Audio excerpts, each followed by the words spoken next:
या राज्यातील हजारो शिक्षक शिक्षकेतर कर्मचाऱ्यांची कत्तल करणारा, शेकडो मराठी माध्यमाच्या शाळांसकट इतर भाषिक शाळा बंद पाडणारा जो शासन निर्णय शालेय शिक्षण विभागाने 15 मार्च 2024 रोजी काढला, यामध्ये तातडीने सुधारणा व्हायला पाहिजे।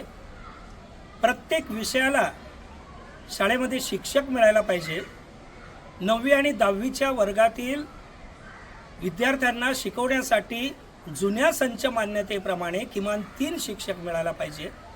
या राज्यातील जे TETचं भूत सन्माननीय सुप्रीम कोर्टाच्या माध्यमातून संपूर्ण राज्यातील 7.5 लाख शिक्षकांमध्ये एक प्रकारे भीतीचं वातावरण निर्माण झालेलं आहे। या TETच्या बाबतीत सरकारने तातडीने पुनर्विचार याचिका सन्माननीय सुप्रीम कोर्टामध्ये दाखल करावी। या राज्यातील शिक्षकांची अशैक्षणिक कामं की या अशैक्षणिक कामांच्या बोजाखाली संपूर्ण शिक्षक वर्ग हा दडपून गेलेला आहे, याचा निषेध करण्यासाठी आणि संच मान्यतेमध्ये दुरुस्ती करण्यासाठी उद्या संपूर्ण राज्यामध्ये शाळा बंद आंदोलन हे संस्थाचालक आणि मुख्याध्यापक संघटना आणि इतर सर्व संघटनांच्या वतीने घोषित केलेला आहे।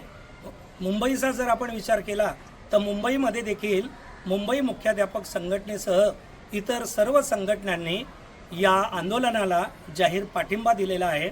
आम्ही आजच्या या आंदोलनाच्या माध्यमातून सरकारला विनंती करतोय की तातडीने आपण या शिक्षकांची कत्तल करणाऱ्या शासन निर्णयामध्ये सुधारणा करावी, अन्यथा यापुढे जाऊन आम्ही बेमुदत आंदोलन करणार आहोत।